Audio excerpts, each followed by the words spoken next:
Hi, I'm Chris Tarrant, Plant Production Manager at RBG. We're here to talk about how to care for your poinsettia after Christmas if you want to try and get it to turn again for the following Christmas. It isn't a job to be done by the faint of heart.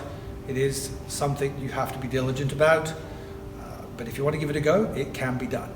But first I wanted to just make sure that everybody's aware that unless, even if the plant with a poinsettia, it could look perfectly fine or okay, acceptable on top, but again, you've got to check the root system down below to see the condition of the roots to see if it's even worth holding on to. This one's been in the display. You can see that we've watered it heavily for a few times.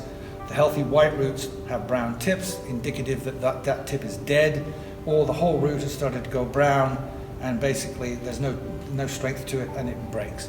If your root ball is 50% or more of these brown decaying roots, just throw the poinsettia away because it's quite likely that it will not survive the trauma of being cut back, or even just it's just going to die on its own in the next 2-3 weeks. If, however, you have a healthier root system where still have a few brown roots on it, but not to the extent of over 50%, then it stands a pretty good chance of being able to be maintained for the following year.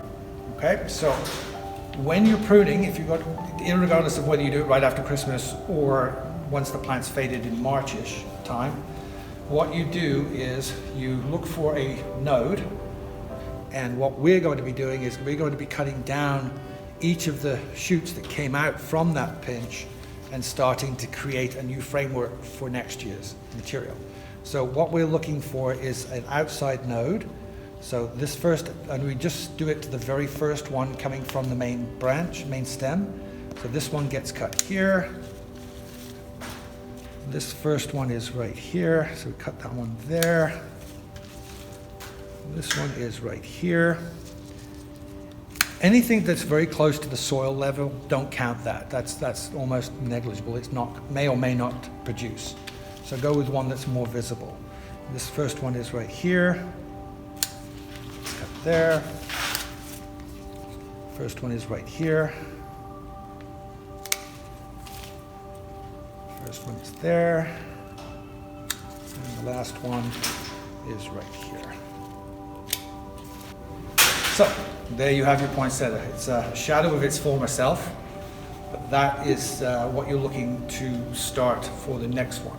Basically, you're simulating plant cutting that the grower receives, and they've given it its first pinch, and then you've created the framework for your plant for next year.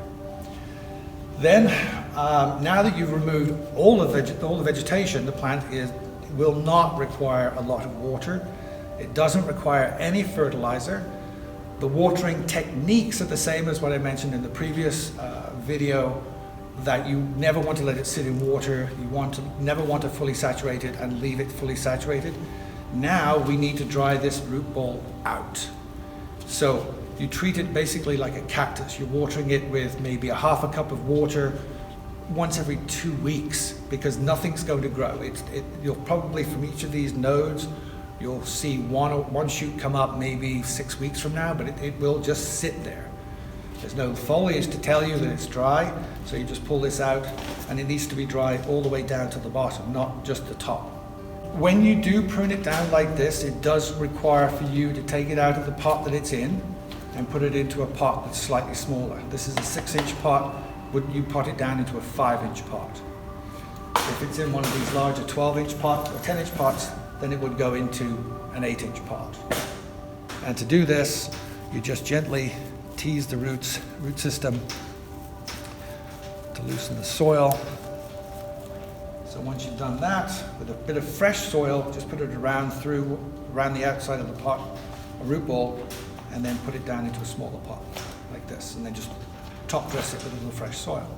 So poinsettias, to turn red, for the bracts to turn and the flowers to develop, it requires a minimum of 12 hours uninterrupted darkness for a period of 6 to 8 weeks, starting around about the middle of September.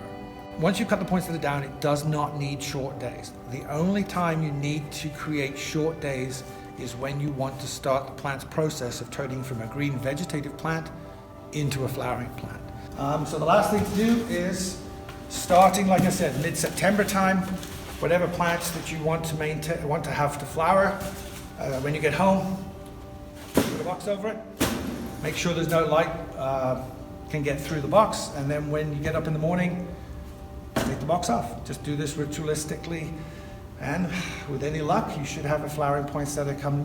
It should start to look like this with a few red tips on it around November 10th, November 5th to November 15th. Good luck.